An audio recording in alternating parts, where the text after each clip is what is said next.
La promesse faite par Emmanuel Macron de reconstruire Notre-Dame en 5 ans a fait sourire et rire sur les réseaux sociaux, mais quels sont les ressorts de cette forme d'humour viral, souvent très politique? Nous avons mené l'enquête et voici les indices.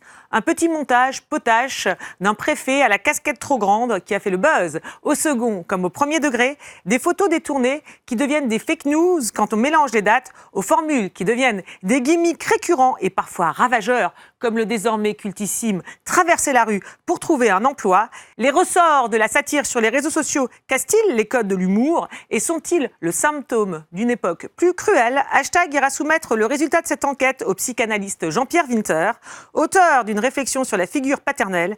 Il s'interrogera sur le rapport au pouvoir et à l'autorité. Que révèle cet humour ciblant le président?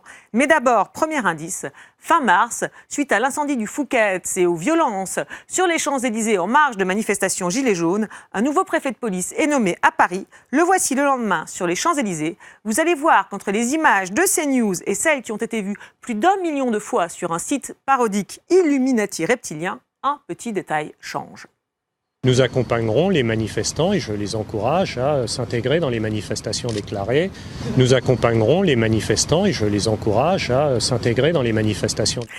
Beaucoup se sont fait prendre en croyant que le préfet avait vraiment sur la tête une casquette trop grande, à la clé un gros buzz dont on décrypte les codes avec Véronique Reissoult de Dentsu Consulting.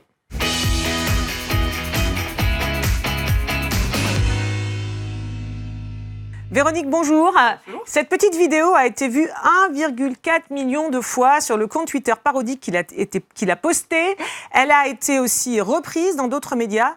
Comment expliquez-vous qu'une casquette déformée puisse produire de tels effets, bien au-delà de ce que connaissent la plupart des humoristes?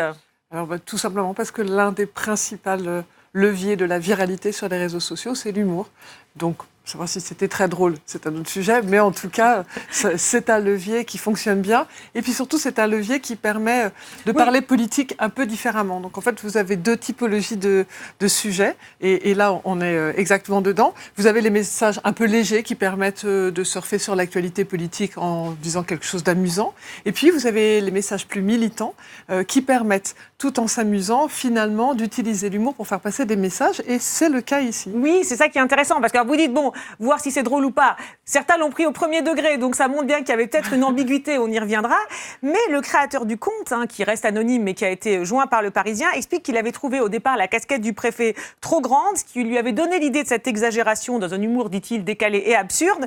Mais il ajoute avoir ciblé la dérive autoritaire de l'État, car ces casquettes immenses rappellent celle de l'uniforme des officiers russes. Donc on est bien quand même dans un propos politique aussi. C'est bien ça, c'est toujours la nuance entre les deux, c'est-à-dire que c'est une façon de dire quelque chose d'un peu grave de façon légère et en même temps de faire passer un message. Alors dans le cas présent, c'est un message militant relativement léger. Il y a d'autres exemples sur les réseaux qui sont un peu plus violents, un peu plus forts et qui là encore permettent d'augmenter la viralité parce que c'est amusant, donc c'est plus facile de faire passer un message amusant sur un sujet un peu lourd que de dénoncer directement. Les gens préfèrent partager des messages humoristiques, c'est plus viral. C'est un des leviers, c'est pas le seul, mais c'est un des leviers. Ils avaient l'impression d'être drôles eux aussi, vous disiez quand on préparait l'émission. Vous parliez de la politique qui inspirait beaucoup l'humour sur Internet.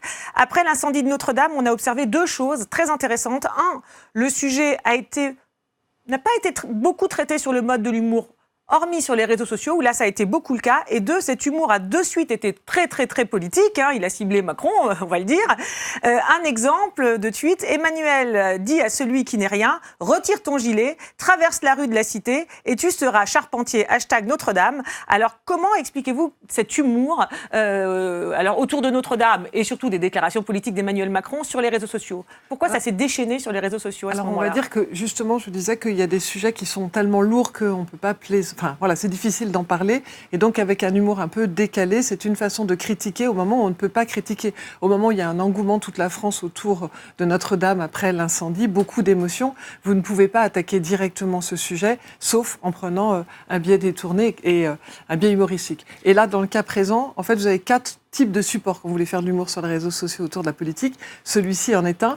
On appelle ça finalement un mème avec des mots. Donc c'est un détournement, une utilisation. Donc traverse voilà, la un rue. mème parce qu'on prend un mot connu qu'on décline, Voilà. qui devient comme une espèce de Voilà. petite alerte. Ce qu'on appelle un mème. Un mème, voilà, un reprend mème tout qu'on le temps. reproduit. Voilà. Voilà. Donc il y a les mots. Vous avez d'autres types de supports. Vous avez aussi Voilà, le détournement, voilà, on les avait préparés, on a travaillé avant l'émission, le détournement d'images comme celle-ci, alors où Alain Delon se confond, parce que c'est Alain Delon qu'on voit derrière, dans César, qui se confond avec Macron qui dit « Dans 5 ans, jour pour jour, j'aurai ma cathédrale ». C'est typiquement un autre type de support assez classique, c'est le montage photo, le croisement d'images en particulier. Ce monsieur Guillaume Tessé en est spécialiste, il est friand des morphings où en fait il colle deux images qui vont bien ensemble et qui ont souvent un sens politique. Donc là, dans le cas présent, et qui sont très regardés. Et qui sont très regardés, très partagés, parce que c'est amusant, sur le même levier. Et donc, ça fait quand même passer un message de façon subtile et légère, mais ça fait passer un message. Autre image qui a fait le buzz, ce Canadair qui déverse des billets sur Notre-Dame, très politique là aussi, puisque Trump avait estimé qu'on aurait dû utiliser des Canadair pour éteindre l'incendie. Et là, on les retrouve versant l'argent des dons. Et ben voilà, donc une autre catégorie. La troisième catégorie, ce sont les images montées. Donc là, on est en plein montage. Oui, là, ça se voit. Il n'y a pas de risque de se tromper, quoique. On comprend bien que ça n'est pas une vraie photo, mais ça fait passer un message. Et là encore, en pleine polémique sur les dons, c'est une façon de faire passer un message plutôt large, une façon de se moquer aussi du président américain et une façon d'inciter les uns et les autres à partager quelque chose qui est relativement amusant, en tout cas, qui est une façon amusante de parler d'un sujet beaucoup moins amusant. Pas d'inciter à faire des dons, d'inciter à partager l'image. Voilà. Alors, vous avez parlé des mèmes. Il y a aussi des mèmes autour de thèmes, comme les Misérables. C'est un mème qui a été pas mal utilisé, puisque globalement, l'expression elle-même autour des Misérables a été beaucoup utilisée, puisque beaucoup disaient, globalement, on a sauvé Notre-Dame, et bien maintenant, il est temps de s'occuper des Misérables. Donc, la Fondation Abbé Pierre, ce message avait été beaucoup repris. C'est une façon de dire, il faut passer à autre chose, mais là encore, de façon contextuelle, plutôt amusante, avec un clin d'œil, vous voyez. Voilà, Victor Hugo remercie tous les généreux donateurs prêts à sauver Notre-Dame de Paris et leur propose de faire la même chose avec les Misérables. Et ça a été beaucoup décliné avec des gens connus ou moins connus. Mais à chaque fois, là encore, c'est relativement facile à partager. Vous verrez d'ailleurs qu'il y a une différence entre les retweets et les j'aime. Le j'aime, c'est encore plus léger. Cette blague m'amuse et c'est une façon de dire aux gens qui sont autour de moi que ça m'amuse. Bon, merci Véronique pour cette typologie de recettes très précises. Mais derrière ces recettes, quels sont les ressorts du rire? C'est ce qu'on va voir de suite avec nos autres invités.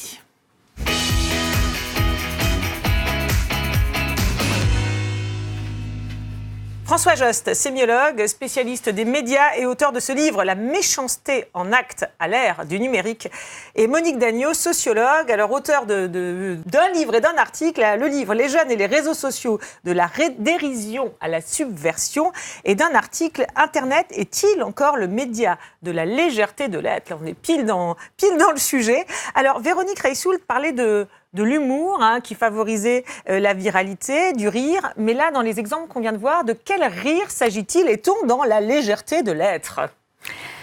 Je pense qu'on n'est pas tellement dans la légèreté de l'être, parce qu'aujourd'hui, l'humour en politique, il rentre plutôt dans un débat ou avec un arrière-fond polémique et aussi l'idée un peu d'une démolition des personnages que l'on met en avant.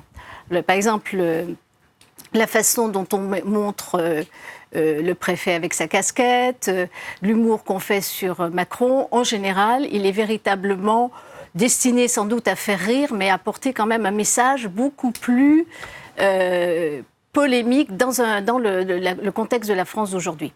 Et là où je trouve qu'il y a une grande différence entre le début du net et aujourd'hui, au début du net, les geeks, en fait l'humour était porté par les geeks.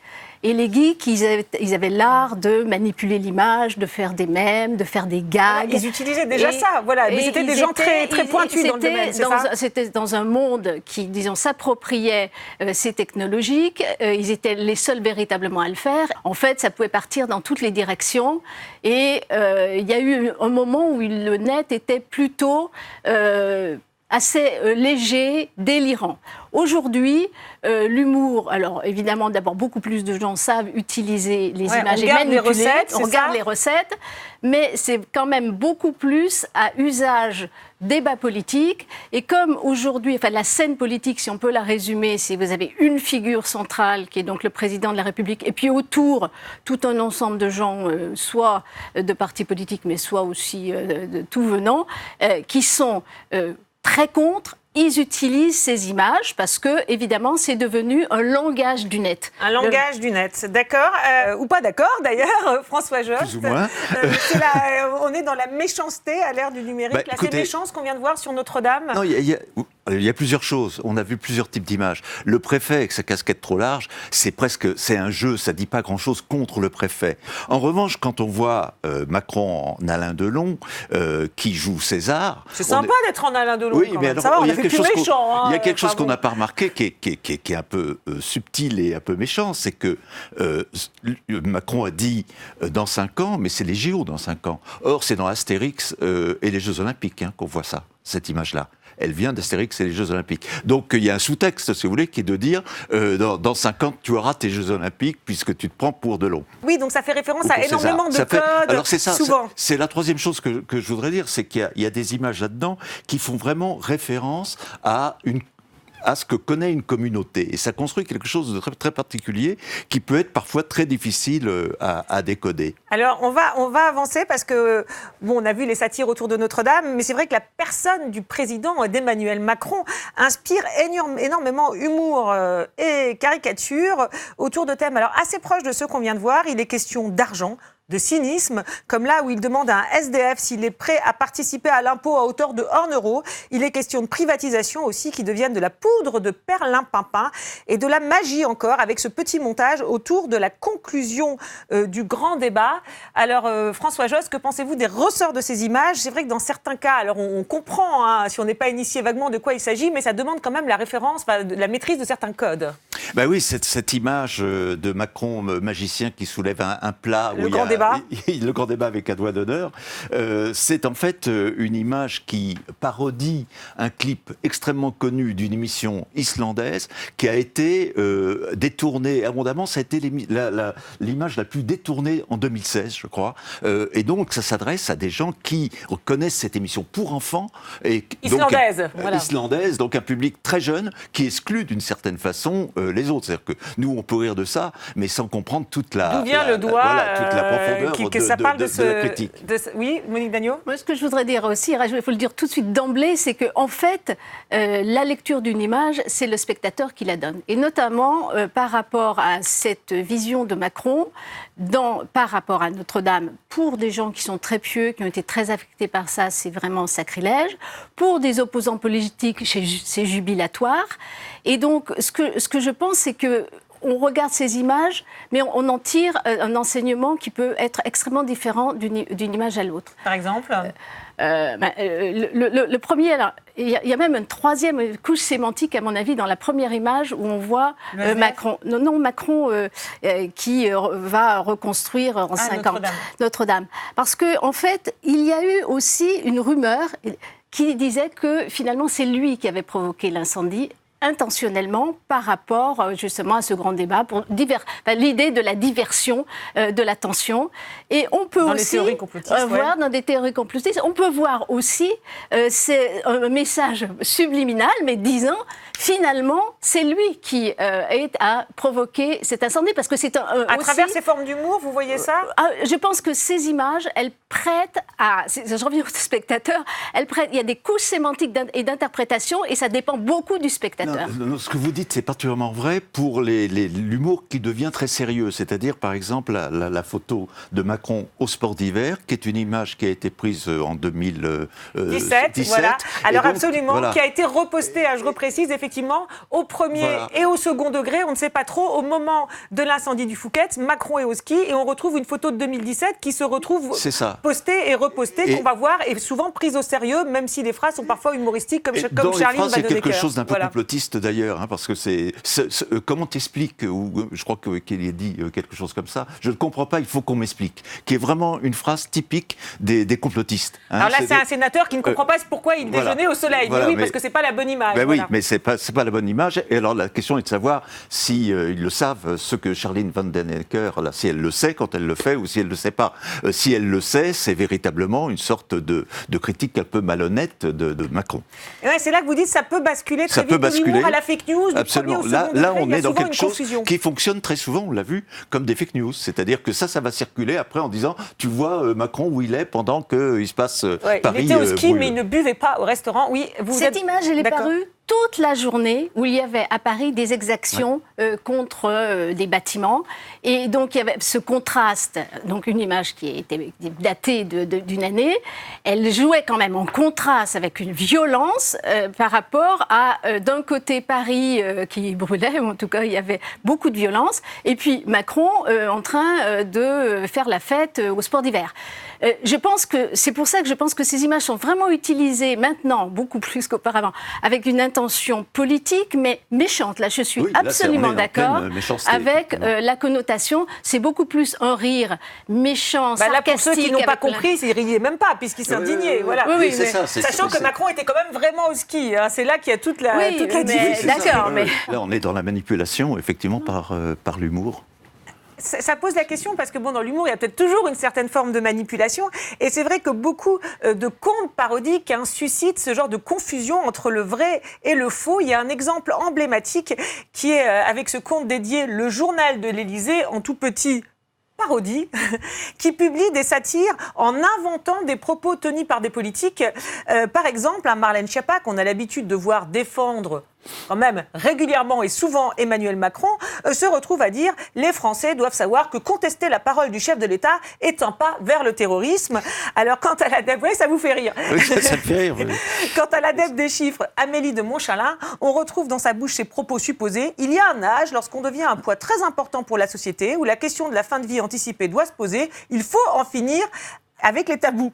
Et le tout est associé d'une photo sur France Info. Et donc, ce tweet parodique en a piégé beaucoup qui ont cru réellement qu'elle avait dit cette phrase. Hein. Donc, voilà qu'il y a une confusion entre l'humour et la réalité, à tel point d'ailleurs que la députée s'est fendue d'un tweet pour expliquer que non, elle n'a jamais dit cette phrase. Elle parle de fake news.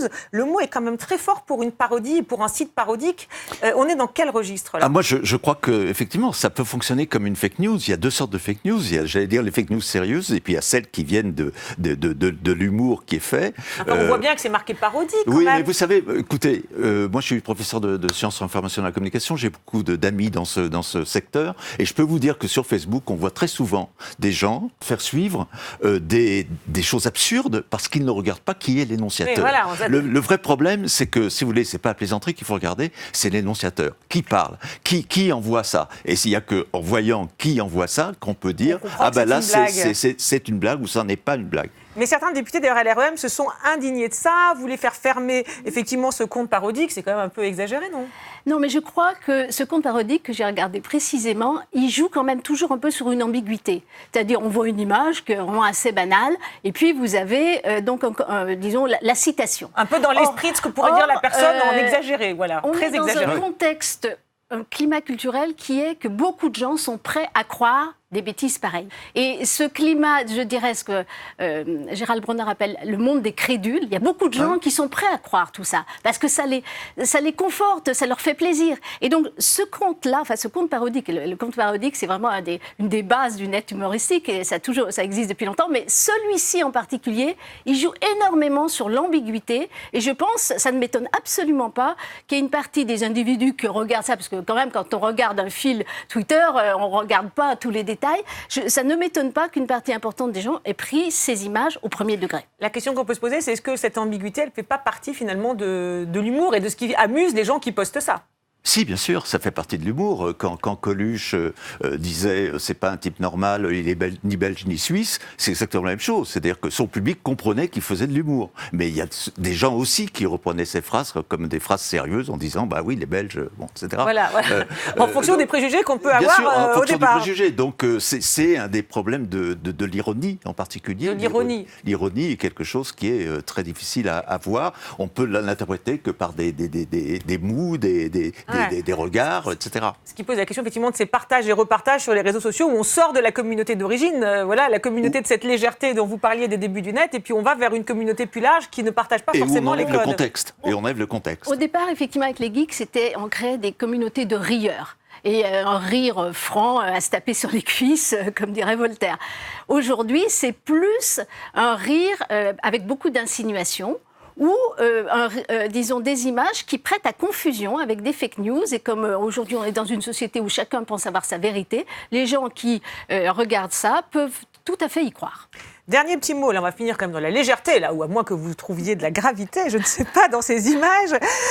Auteur de parodies parfois politiques, hein, comme celui du préfet à la grosse casquette, publie aussi des posts parfois beaucoup plus inoffensifs, comme ce gif sur Muriel Pénicaud.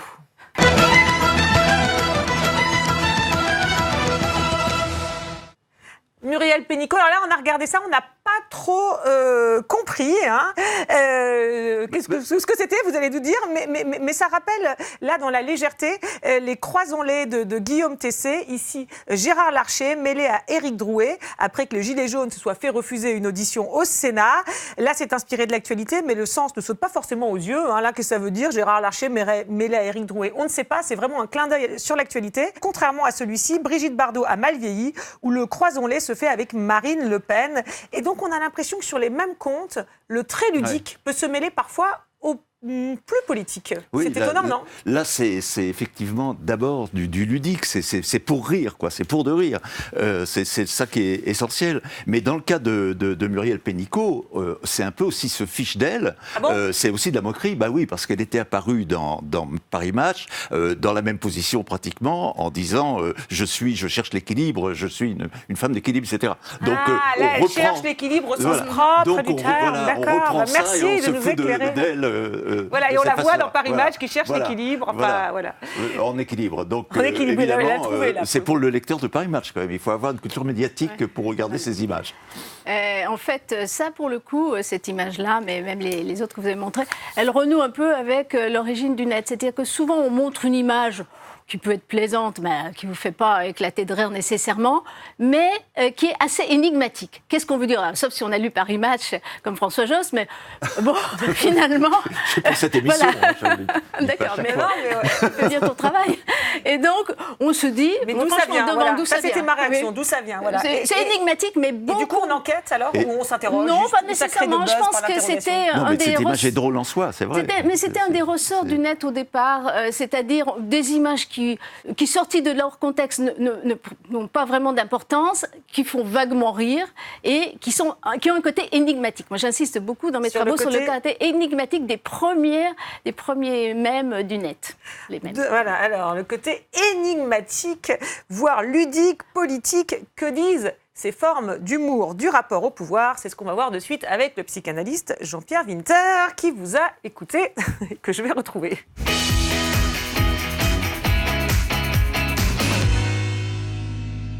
Jean-Pierre Winter, bonjour. Alors, je l'ai dit en préambule, votre dernier livre, L'avenir du père, chez Albin Michel, questionne le rapport au pouvoir, à l'autorité dans notre société. Alors, je veux savoir ce que vous pensez du rapport au père de la nation, qui est le président de la Ve République, dans ces formes d'humour qu'on a vues et qui se sont beaucoup démocratisées sur les réseaux sociaux. D'une certaine façon, dans notre imaginaire, voire plus profondément, celui qui est à la tête de l'État incarne plus ou moins la fonction paternelle. À tort d'ailleurs, dans une démocratie, mais enfin c'est comme ça. Quand on écoute les associations d'idées des gens qui parlent de ceux qui sont au pouvoir, immédiatement ou très vite arrive la figure paternelle.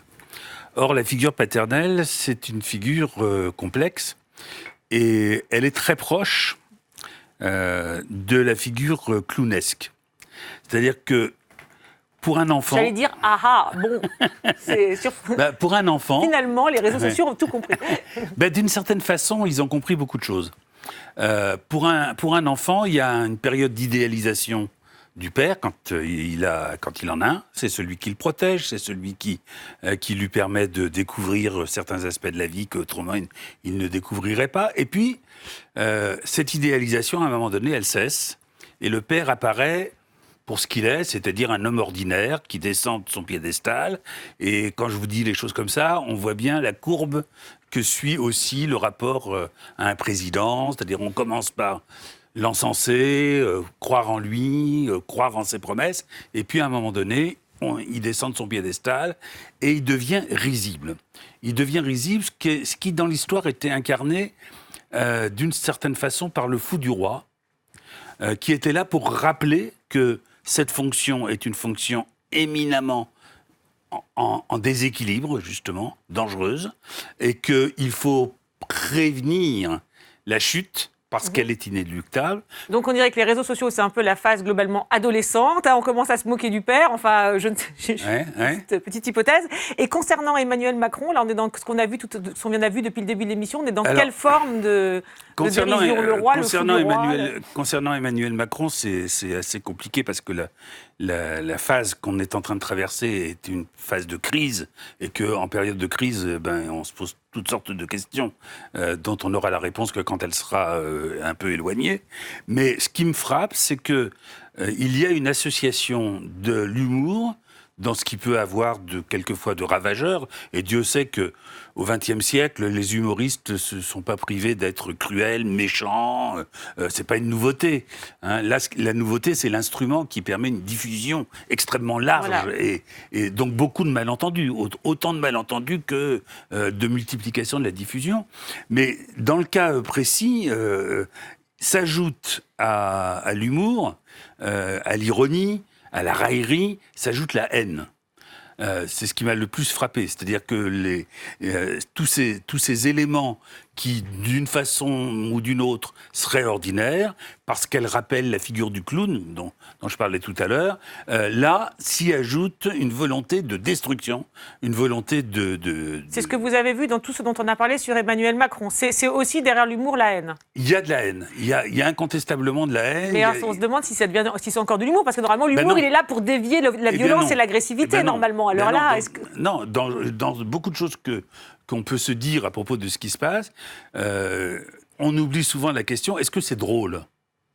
La plupart des choses dont on a parlé là depuis le début de l'émission, dont vous avez parlé, que vous avez analysé, la plupart me font pas rire, elles sont pas drôles du tout. Coluche me faisait rire, Pierre Desproges me faisait rire.